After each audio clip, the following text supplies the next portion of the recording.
Today, I'm going to go a little bit deeper regarding the psychology behind um, succession planning. Okay. So, with that being said, I will use myself as an example. Okay. So, when I started, when I decided to take a job with the Army Corps of Engineers back in 1986, um, I would say approximately around 37,000 civilians and soldiers work for the Army Corps of Engineers worldwide. So at that time, I'm like, yeah, I'll take that job because I figured that I would have job security. Okay. And I really did. So the 39 years that I spent with the organization, um, I just moved around from place to place, basically. And so when I first started, hi psychic medium, how are you? Um, so when I first started out, I was walking through the halls and I would hear the people saying, "Oh, well, this is the way we always done things." Okay. And I'm thinking to myself, "Hi, Vita, how are you?" I was thinking to myself, little did they know that we need to remain flexible and adaptable in any environment that we're in. Because once we get into that fixed mindset that this is the way I've always done it, then that's the beginning of the end, really. So, um, the way I see it now, the way the world is changing, spending all these years within the federal government, and the Army was the last organization to decide to make change within itself. Okay. Obviously, the Air Force at the top of their game. Okay. They are the first, the pioneers. Okay. Then all the other services follow suit. So the military came out with this program and they said, well, we're going to institute this program and we're going to train you how to use it. Okay. And they said, well, and when we're done training you how to use this system, uh, we are going to be eliminating your job. They don't say that specifically, but you can see how the program is set up.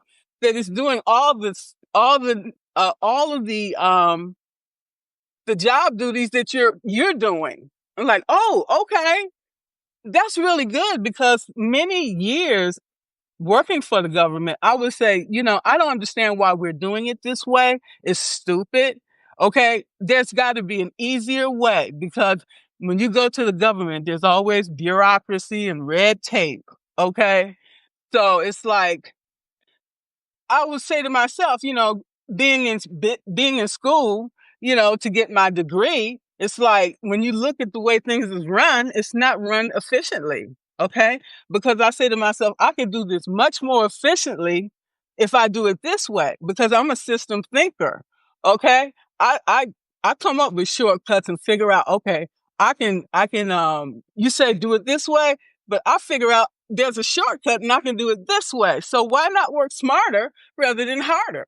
Okay, so the Army is finally figuring that out because they're getting left behind. Okay, because the contractors out there, they're using all these latest tools, all of these computerized systems where we can go out there and get the square footage on this property that we need to modify.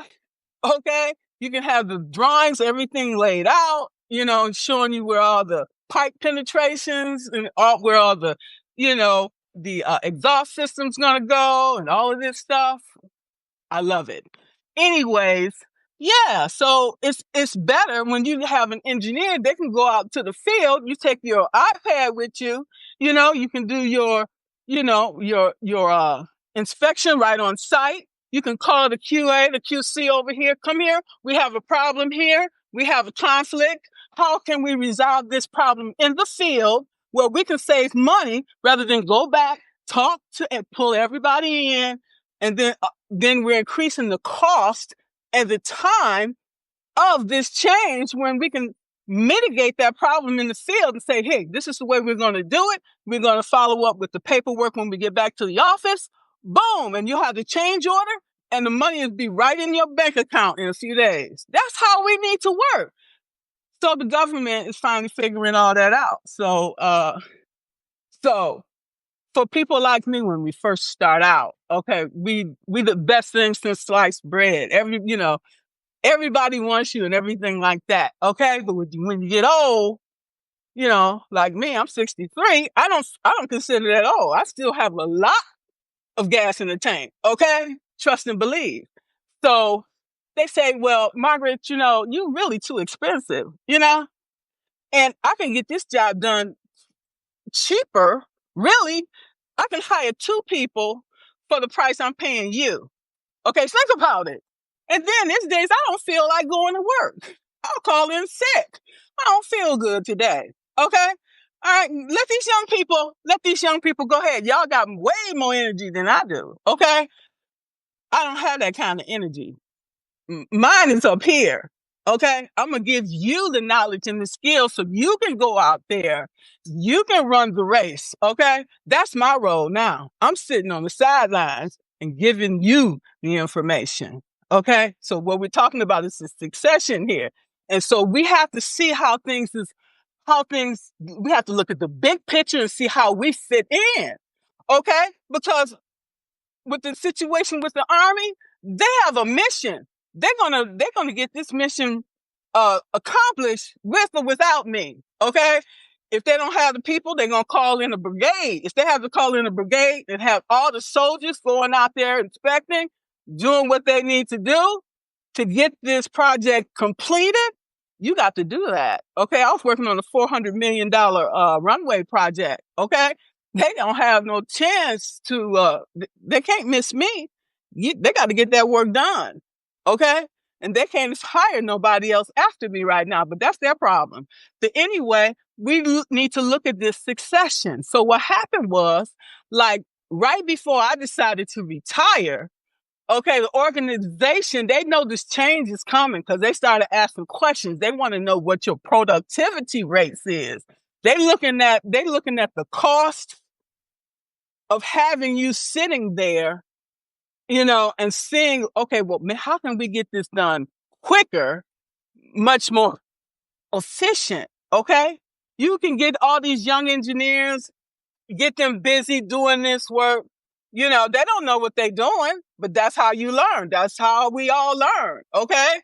But, trust and believe, you better have somebody checking their work and making sure it's fair and reasonable and makes sense. Because if you go take it to a court of law, the contractor will eat you up if you don't have the proper documentation to support all of these things that you should or should not have done.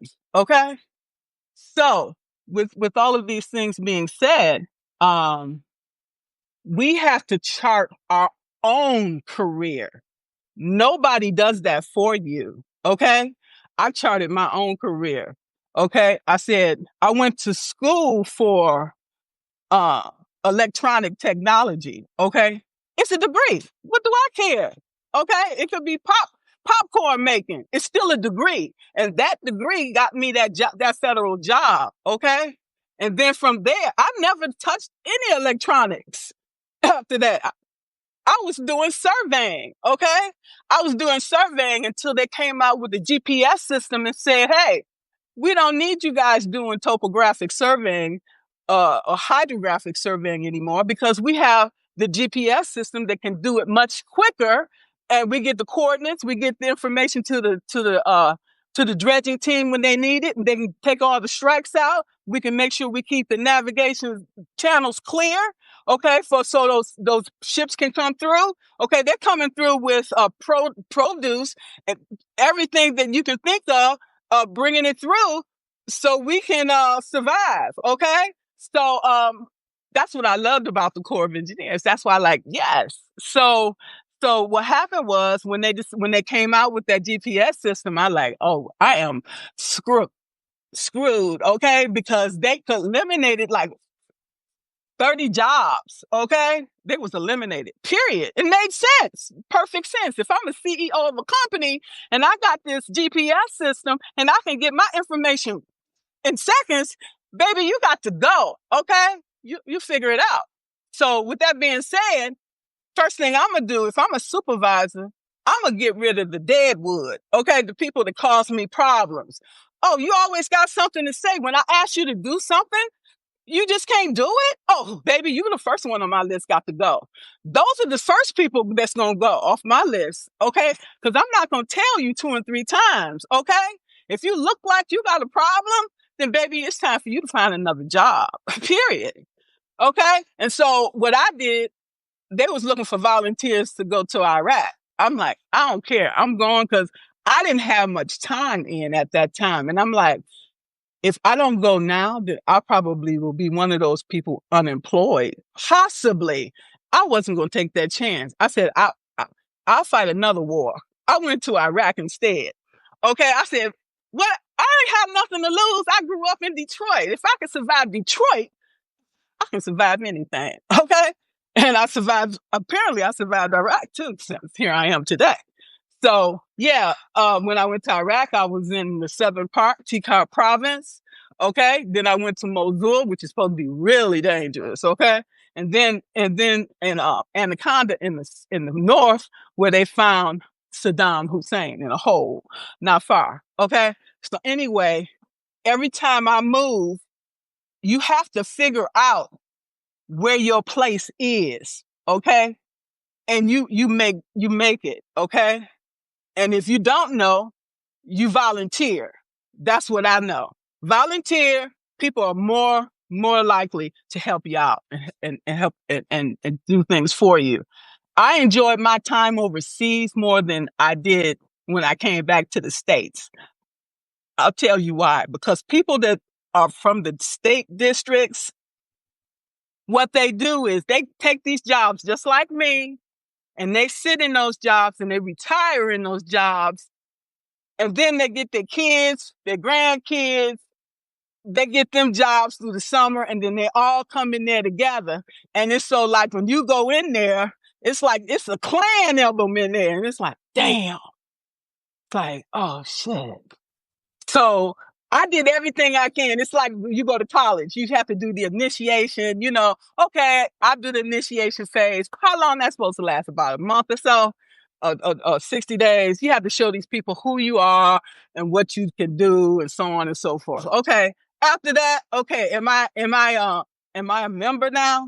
Okay, can we all just get along and just get the work done? Because I'm here. I got to get the work done, whether you like me or not.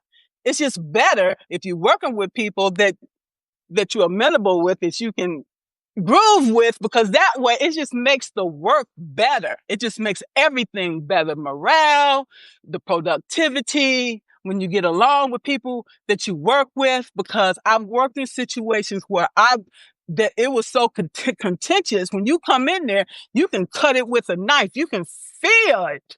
And it's like, oh no, I can't stay here. I can't work like that. Okay. You over here, we all gonna be.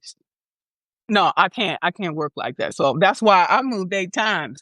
You don't have to hit me upside the head for me to realize that this is not the place for me. I feel that very quickly. And then at that point, I start planning my exit plan. Next. Okay, that might take me a year or two. I can't leave right away, because normally when we go in these overseas positions like that, sometimes we get a signing bonus or whatever, and people are not going to bring you in, pay $10,000 or $15,000 to bring all your stuff over, and then you tell them, oh, by the way, I can't fulfill my obligation. I got to go home. They don't want to hear that. I know I wouldn't. They've done that. Some people have done that to them. And boy, when you go back home, don't believe. I mean, you can believe that it's going to come back on you some kind of way. Okay. Some kind of way that's going to come back on you. So I wouldn't want to be in that situation. Okay. So as I was talking about, you going into a place and you coming in as the outsider. That's what happened on my last job. I did everything I possibly could to get along with those people. Okay. Every day I came home, I said, what could I do differently? I just replayed everything in my head, everything. What can I do differently? I did everything I possibly could, and it was still never enough. So I'm like, okay, it's not me. It's not me. I came to that conclusion. So I had to make a choice. And and and lo and behold, the choice was already being made for me by us having this training that's going to eventually eliminate our jobs. Okay? So since I saw that and saw that they were openly coming for me, harassing and intimidating me, which I was just choosing to ignore, because if you take the bait, then you're giving them the grounds to get rid of you. Okay? So it's like, don't take the bait. How can you not take the bait? Okay, when it's steady coming at you. So I'm like, okay, you won. You won. Okay. I know when I know when it's time to go. Okay. You have to know when it's time to go. And that's the thing. You have to have plans. I hadn't planned to retire until next year, next July. Okay. So that really put me in a very, very bad situation financially. Okay. Not knowing whether my Social Security, how much money I'm going to get in Social Security, or how much I'm going to get in my pension. Okay. But I can tell you one thing, I'm at peace. Okay. Cause I don't have to worry about that supervisor calling me or emailing me anymore. And my blood pressure going up and wondering what in the world did I do now or didn't do to satisfy her. Okay. Cause I can never satisfy her. So the point was, it was time for me to go. And the universe was telling me that. Okay. All right. I have a master's degree. I'm a certified coach. I have 39 years of government experience. It's not like I can't go out there and get another job. But the problem is that when you go to apply for these jobs now, then people say, oh, they're not going to tell you to your face that you're maybe too old or that you're overqualified for the job that you're applying for. That's some of the other things that you have to be concerned with now. Okay, because then people are intimidated by you, and like they think you want to come in and take their job. It's like, no, I just want a job. So I'm not going through all of that now with all the stuff with the government. Okay, and so it's like I'm just going to see what I can do on my own. Okay, and that's a whole different set of circumstances. And when we talk about succession, if I had a thought about succession 20 years ago or 30 years ago, I would be in a much better financial situation today. Okay. I would have made better decisions. The decisions we made yesterday of impact the things that we're going through today. Trust and believe. That's why I talk about succession and talk to you about it, because think about these things now while you're still young, while you're still viable, while you still have your faculties, and figure out how you want to set yourself up. You're not just setting yourself up, you're setting yourself up for your children and their children's children, because you see what's happening in the world today. We cannot depend on the federal government. We cannot. I'm just telling you.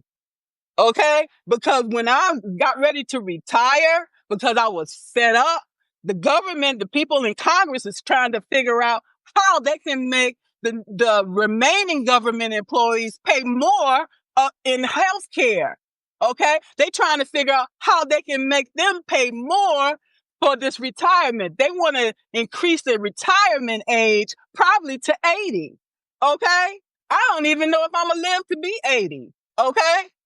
And I really didn't want to get to Social Security because that's going to limit me how much money I can make in addition to all of that.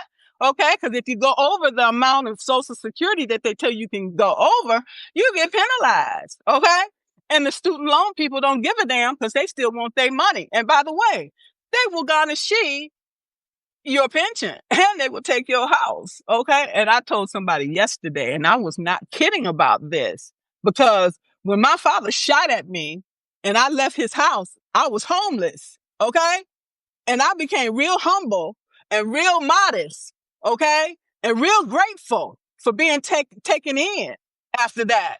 So I'm here to tell you, I told somebody yesterday, if push come to a shove, if I have to live in my car, I will do that. My car is paid for. And then I thought about it. I'm like, oh, my car is paid for.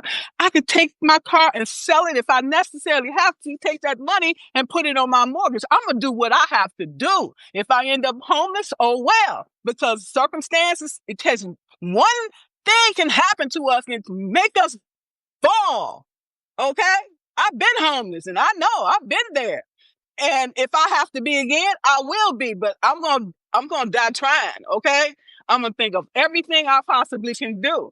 I'm gonna dust off my resume, keep it in as well. I'm manifesting, I'm praying, and I'm doing everything in my power to make sure that's not going to happen, that I'm not going to lose my house. Okay. Because my tenant, it said, oh, I'm going to be moving at the end of the month. No, she's moving in the middle of next month. Okay. Because she moved here from Florida. Okay. To get a job. Bless her heart. Okay. To work at the post office. Bless her heart. All right. That's a good job. And so anyway, she wanted to bring her husband and her kid and the dog here. So she gonna move out so she can find a house. I told her when she moved here, girl, there's more people looking for houses than there is inventory. Good luck with that. I would have loved to her to stay until she found a house, but I can't have all that extra. Anyway, so I went on to put my unit back on the market, and I'm praying about it. I know that I'm gonna get another tenant, okay? And in the meantime, I'm gonna continue to do the things that I need to do. So now the thing is, then I was looking at the data as I talked about yesterday. The employment data, it showed at 4.2 overall, okay? 4% for adult men, 3.7% for adult women, but race and ethnicity, it was 3.7% for white, 7.2% for black, 3.9% for Asian, 5.9% for Hispanic and Latinas. Okay. And I'm like, why is there such a disparity in the numbers? What's happened? Why? Okay. And so it's showing a lot of Black women are exiting the workforce. Okay. Hello. I'm one of those. Okay. And working in the federal government, that's why I stayed there, because I had all these protections all these times. But when we talk about protections, they were slowly taking those protections away. We didn't never have like the union, whatever. We never had that, but we did have collective bargaining. Okay. And Congress found a way to get rid of that, which means that you can look like you angry and they can fire you. Okay. Because I used to tell people, I work for the government. I ain't got to worry about all that. You know what I'm saying? You know, I knew people that work for the government. They were crap. They didn't do shit. Flat out. But they knew they were somebody's uncle or somebody's brother or something. Oh, you don't touch him. He's so-and-so's brother. And, that's just the way he is. So you just leave him alone over there. Okay? Whatever. But me, I no free lunch. Okay? No free rides. Okay? Whatever. Anyways, I'm just saying it's a lot of nepotism and favoritism in a lot of companies, not just in the federal government, everywhere. And that's part of the problem. Okay. That's why I had to leave these places, because they felt threatened by me, because I'm just coming here for a job, people. I'm just trying to get to retirement. I don't want your job. Okay. I've been in this same position, the same grade. If we want to get technical, this GS-12 position for 14 years. Okay. I can't break through this glass ceiling in this organization. And I know that. I'm just trying to get to I'm just trying to get to the finish line, okay?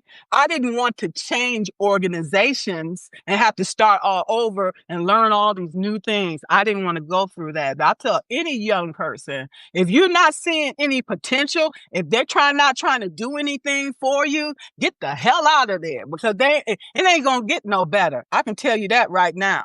Okay, they'll tell you, oh, well, maybe next year we'll have a little bit more funds and maybe we can look out for you. Okay, maybe. Okay, your mortgage company, they don't care about all of that. Okay, because the prices is continuing to go up. And you're gonna continue to pay me the same amount of money, yet and still you're gonna come and give me Mary Sue's work. Oh, I see you finished. Here, do her work too. What? What choice do you have? Because once you tell them no, trust and believe, they're going to come for you. They may not come for you that one particular day. They're going to come for you. Oh, yeah, she told me no. I'm hip. I'm going to get her. That's it. That's the beginning of the end. You may as well start looking for another job. And it's going to get worse and worse and worse and worse. They want you to quit. So when they get rid of all the people, then they can bring all their computers in and take their fancy computers in and let them work their magic. Okay? Whatever. So most of those jobs were taken by federal job cuts and DEI rollbacks. Let's keep it real. Okay? The majority of us was working in these fields, but who was benefiting from those things? Okay? I know I wasn't. I don't qualify. Okay? Most of us working people, we don't qualify for these things. So who is it? Okay? I'm just saying. It's okay. I'm just making a point. Okay? And then downsizing and dismantling of DEI programs had a significant effect on Black women in the workplace. Okay? Not only that, also automation and displacement. Okay?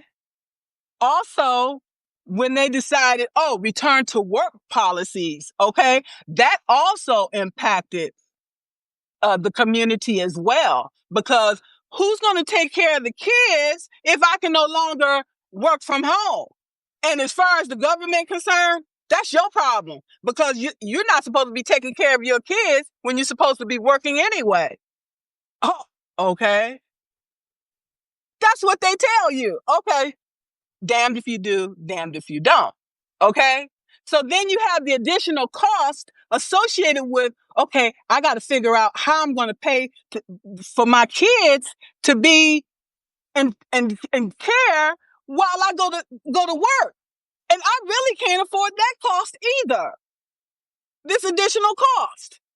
Okay, I thought that the federal government was supposed to be giving tax cuts to the families that have this additional childcare costs. I don't know. I don't watch TV. I don't get involved with it because I don't want my energy and stuff taken down. But I'm just using this as examples. And then you have systemic occupational insecurities on top of that. Okay, then you had already planned. Me and my husband, we're gonna take this cruise next year. Okay, it's gonna cost us $5,000. Okay, next week, then you get a letter from your supervisor saying that your job was eliminated. Okay, from all these federal cuts. Okay, that means that vacation, that's not gonna happen. Okay, your child's education fund. How are you going to continue to put money into your child's fund if you don't have a job? Okay? And then one thing, just things keep happening. Then here's the mortgage. How am I going to pay my mortgage if I don't have a job? Then you got, okay, I'm going to go to unemployment and see how much. Okay, well, how much you going to get from unemployment and how many weeks is that going to take you out and how long is that going to last? Okay? So all of these things are impacting our community, not just the Black community, because there's dominoes effect to all of that. All the people that you pay, and so on and so forth. So it's weakening our economic well-being, not just on a national level as well. Because all the people that had these jobs and that was going out to all these stores to buy all of these things, these leisure things, guess what? They're not going to buy it anymore because they're not going to have the money. And if they have the money, they're not going to purchase none of those things. They're going to be worried more about the necessities, how much it's going to take for us to eat, how much it's going to take for us to pay these bills, okay? So we don't get our shit cut off, okay? So I just call it like it is, okay? And so what alternatives do we have when we lose our jobs? We have a lot. We have a lot because we're creative. We have an intellect, okay? When we have things that we need to do to sustain us, we get real creative, okay? Like I thought about, oh, I own my car. Push come to a shove, I can sell my car. Okay, but that's going to be a last resort. I'm just using that as an example, okay? Because the other thing we can do is entrepreneurship. So that's creating another situation as well. Okay, you're dumping all these people lost their jobs. Okay, well, then you're going to go to the workforce and people are going to tell you, you know what? I don't know. I don't think so. You know why? Because like I said, I'm too old, or they're going to feel intimidated by me. That I'm going to be trying to take their job. Okay. And they're going to say, oh, you're too qualified for this job. And many of the jobs that you might want to apply for, just to make ends meet, you might be overqualified for. Excuse me. What do they care? If you're applying for a McDonald's job and you got a master's degree, that's me. I'll take that job and to help to pay my rent. Don't think I'm too proud. I am not. Before I be homeless again, okay, I'm gonna do what I have to do. Period. All right. And I'm not gonna be too proud to ask people, because I usually don't ask nobody for nothing because I don't want to be obligated to nobody.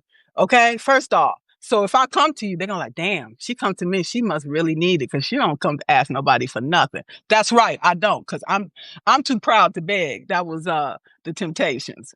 Anyway, I will ask, okay? Because you will be surprised that people will be willing to lend you a helping hand when they know that you're not that type of person.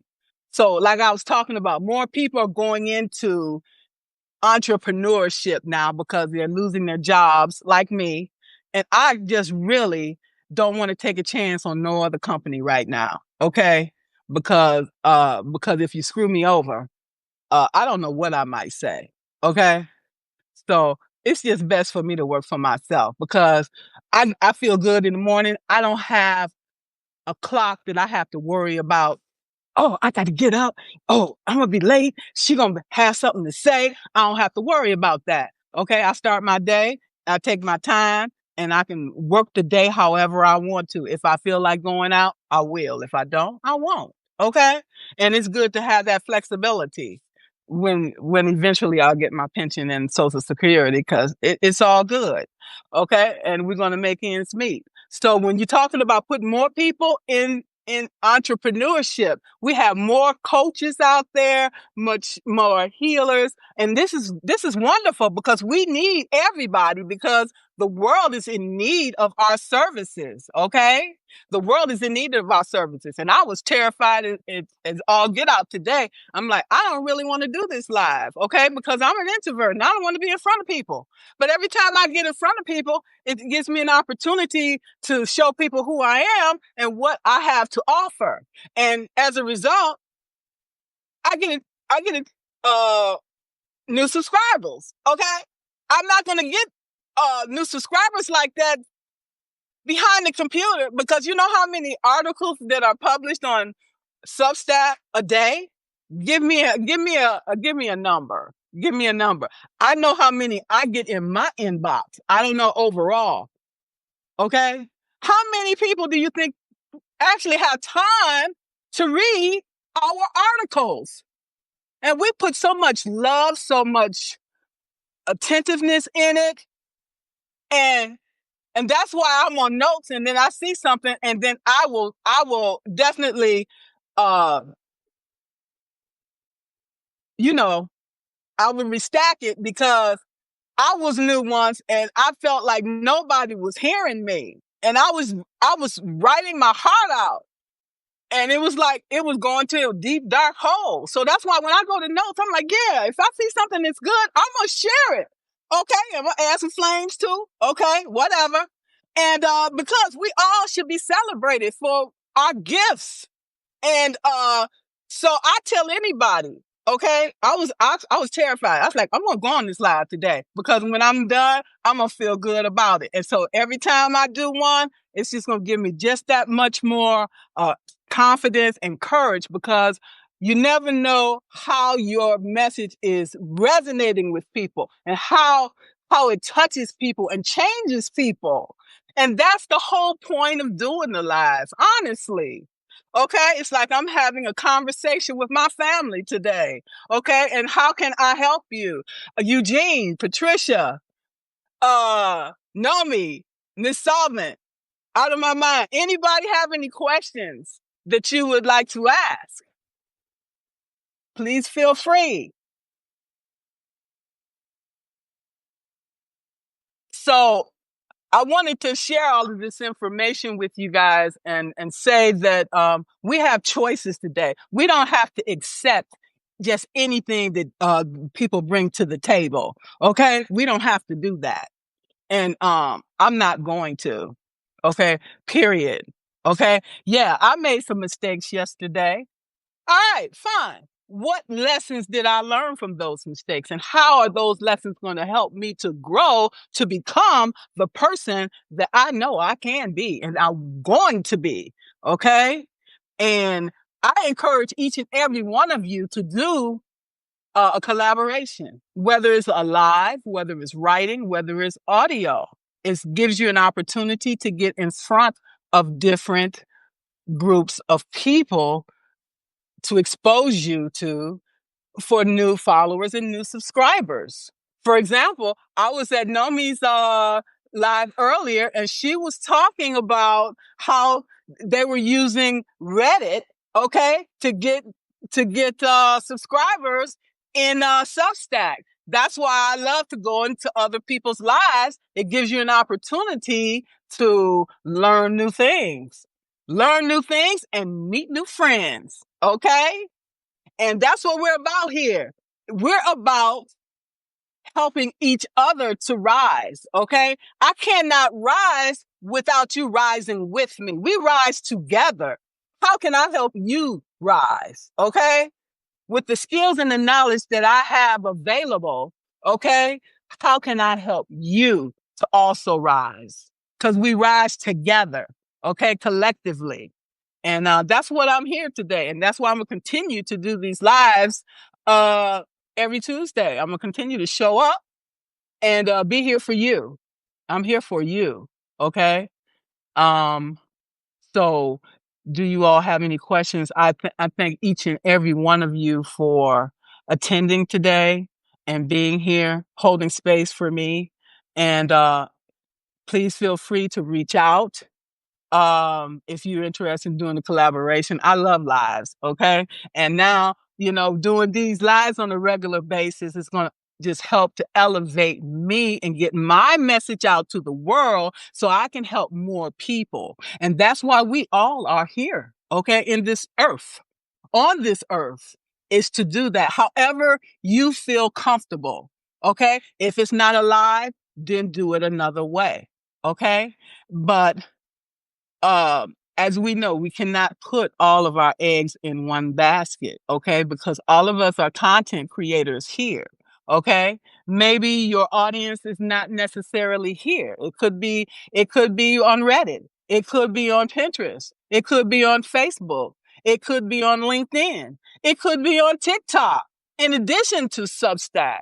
But what I'm saying is never put all your eggs in one basket. I put all my eggs in one basket and I put my all my money on that one horse until I lost my job. Okay. But the thing of it is, and while I was working for the government, okay, I got my bachelor's degree, I got my master's degree. The master's degree, which have to pay for $80,000, but nevertheless, I did that because I wanted to, uh, because it's so crowded out there in the work in the world, and I'm like, what can set me apart from other people?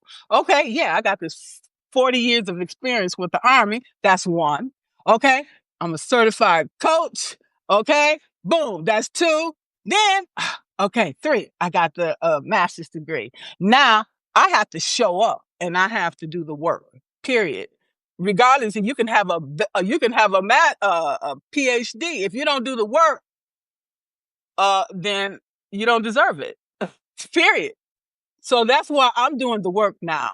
Okay. And I'm glad to be able to be in this space to do that. Okay. And I wasn't able to do that in my federal job, which I did love until I'll say the last 4 years, I really didn't like it a lot. I was just treading water. I was just trying to get to the finish line next year.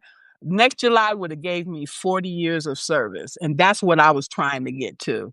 But the Lord didn't see that for me to do that because he had something else planned for me. And I embraced that. I embrace it. And I want each and every one of you to embrace your path as well. If you don't know what that path is, then hey, let's sit down and have a conversation about it and figure it out. You know, all it takes is just one step. That's all. And then you're on your way. That's it. And with that one step, it gives you the confidence and the courage to persevere, knowing when you look back at your life.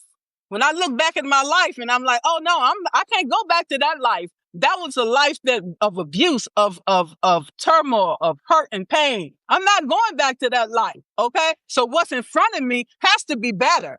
Okay. It has to be better than what I left behind. And that's what gives me the encouragement to persevere. I don't care who says otherwise. I'll show them differently. Okay. Period.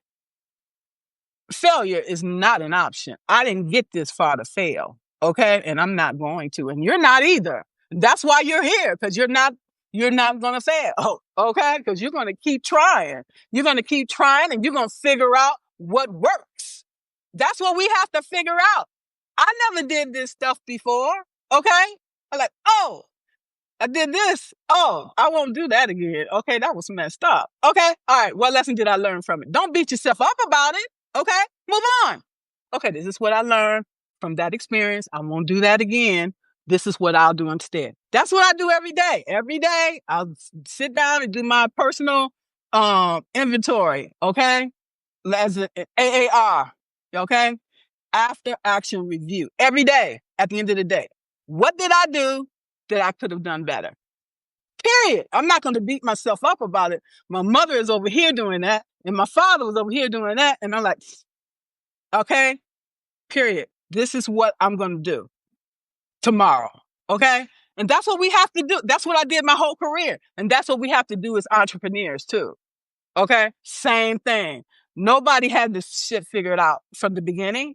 You know, these marketing experts, bless their heart. They know their job, okay? And I give them 100%, okay? But each of us is different, okay? And the way they do it may not be the way that resonates with us. I'll say it that way. Maybe you need to do it a different way. But as long as you're getting the results that you want, the ends justify the means, in my opinion. Okay. So again, life is a learning process, trial and error, just like job, just like entrepreneurship, like anything else. If you don't try, you never know what you can or cannot do. Okay. And one thing, don't put can't in, take the word can't out of your vocabulary. There's no such word in my vocabulary. I can't. I'll say, I'll try. Okay. That's a better word. Okay. Because when you say that, it puts it in the universe. Okay. And that comes back to you. And I believe in the laws of attraction. So even if I don't believe it, somebody say, I don't believe in saying fake it till you make it. Whatever. I'm going to say it. I'm going to believe it. I'm going to say it. And then when I say it, it becomes, okay, say it. I'm going to do this. Don't say I don't think I can. Don't say that ever. Say, I'm going to try. I'm going to put forth an effort. Say that instead. You will have much better results in life by saying that. Even if you come to your boss and you know she's going to tell you this, that, and the other, I'll try. You know damn well you can't do that shit. I'll tell her I'll try. Whatever, okay? Never say I can't, okay? Period.